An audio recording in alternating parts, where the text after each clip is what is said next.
pique mais c'est bon. Anne Romanoff. Bonjour Raquel Garrido, vous êtes une des porte-paroles de Jean-Luc Mélenchon. Oui, alors là, il faut que j'apprenne à parler le Jean-Luc Mélenchon. Allez, Nicolas. C'est une langue. Alors là, j'avoue, c'est une langue qui est supérieure.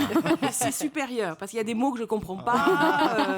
Faut que je regarde dans le dictionnaire de temps en temps. Pour Vous avez me mettre à la pas mal à la page. gorge parfois parce qu'il crie, il éructe, il rue dans les brancards. En fait, Mélenchon n'a pas besoin de porte-parole, il a besoin de porte-voix. Mais en fait, non, parce que c'est plus utile que ça. Des fois, il va monter le ton. Il est très en contrôle, en fait. Il va monter le ton, puis après, il va être dans le... Il joue la comédie alors ? Il contrôle sa voix, il contrôle sa posture, comme le font les très grands acteurs. Il va contrôler la façon dont il Donc s'exprime. ces colères qu'on a l'impression qu'elles sont insubmersibles, elles sont contrôlées ou parfois il perd le contrôle quand même, Jean-Luc Mélenchon ? Je ne crois pas qu'il perde le contrôle. Je pense que quand la colère elle-même n'est pas feinte, au sens où il y a une vraie indignation, c'est authentique, mais c'est ce qu'il fait.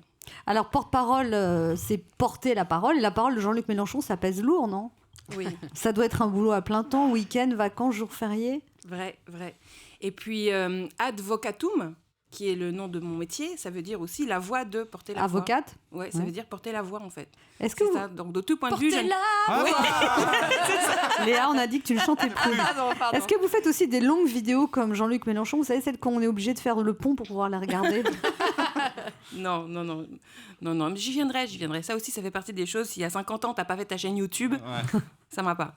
Vous militez pour une 6e République. Vous n'avez pas le sentiment qu'avec la refondation de la vie politique que nous assistons, elle est déjà en marche, cette 5e République, cette 6e République ? C'est clair que la fin de la Ve République, en tout cas la fin de la monarchie présidentielle, je pense qu'elle est pratiquement actée. Il n'y a presque plus personne qui défend ce système-là.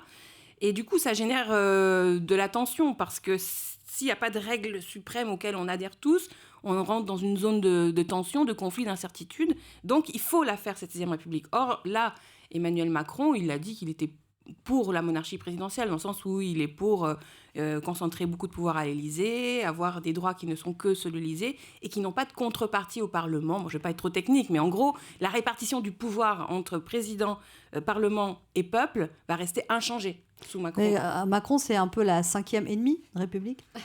Disons que c'est un peu la... Ouais, c'est les Français eux-mêmes qui ont obtenu la fin de la 5e.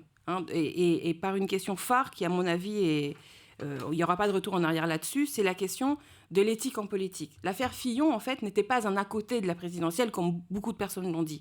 La question de l'éthique en politique, c'est au cœur de ce que les gens veulent changer. Sauf que la question est de savoir comment on change ça. C'est pas le tout de dire « regarde comme ils sont pourris, comme ils sont corrompus, comme ils sont proches des milieux d'affaires ». Encore faut-il avoir des solutions. La solution, évidemment, c'est la justice, mais la justice, elle peut pas tout. Et là, c'est l'avocate qui vous parle. Le jour où vous serez devant un tribunal, vous allez vouloir que les procédures soient respectées, que le temps long soit respecté. C'est pas sous l'effet de la presse qu'on condamne les gens, ça c'est pas correct. Donc, la solution, c'est une citoyenneté active, le droit de révoquer les élus entre les élections. C'est ça qu'il faut, en fait. Alors, vous y croyez à la loi de la moralisation de la vie politique présentée par Emmanuel Macron ? J'attends de voir son contenu. Je pense que c'est beaucoup de blabla parce qu'ils vont pas mettre le droit de révoquer les élus. Alors que c'est, pour moi, la mesure clé pour s'assurer qu'il y ait de l'éthique en politique. C'est-à-dire, il faut que tu saches quand t'es élu, qu'en gros, si tu déconnes, les gens, ils peuvent te dégager. En 2022, la nouvelle génération sera mélenchoniste. Ah oui. Mais non, ils ont grandi. Mais il sera trop vieux, Jean-Luc Mélenchon, en 2022. Mieux que ça, si ce gouvernement tient jusqu'en 2022, ce qui n'est pas sûr du tout. Ah ouais. Non, il aura quel âge, Jean-Luc Mélenchon, en 2022, Raquel Garrido ? 69 ans. Alors, je sais pas, il est né en 1951, donc faites le calcul. Il a l'âge de mon père, 66. Ça fera, 66. Donc quand il aura 71. 50 plus, 71, tout est encore possible. Mais je vous dis, je pense que c'est possible d'avoir une élection avant 2022. Je suis pas sûre que avec les collectives, la monarchie présidentielle, elle a la force de tenir aujourd'hui comme elle a fait sous Hollande, par exemple. Hollande a fait quand même tout un quinquennat dans une totale impopularité. Je suis pas du tout certaine que Macron, il ait les reins solides par rapport à cette constitution qui est totalement décrédibilisée et rejetée par les Français. Donc, il peut y avoir une crise politique sévère. Vous ne pensez pas que Macron est en train de charmer les Français ? C'est un charmeur, bien sûr. Confiance. Non, mais qui joue beaucoup sur son charme.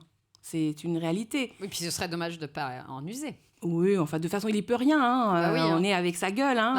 C'est sûr. On en est responsable, comme dit Sartre. Qu'on soit moche, qu'on soit beau, c'est comme ça. Mais il y est pour rien. Mais en revanche, sa politique, il en est responsable. Et les gens, à un moment donné, c'est pas en lisant Paris Match et en regardant les belles images qui vont comment dire, que ça va faire passer la pilule de baisse de salaire, plus de chômage, du temps de travail qui est totalement déstabilisé parce que ton patron, désormais, il peut te dire la veille pour le lendemain que tu travailles pas à telle heure, mais à une autre. Et donc, du coup, ah merde, mais qui va chercher les enfants et la nounou, bon. Donc, c'est un truc de vie pourrie, quoi. La vie pourrie. Et la vie pourrie... Pour les pauvres.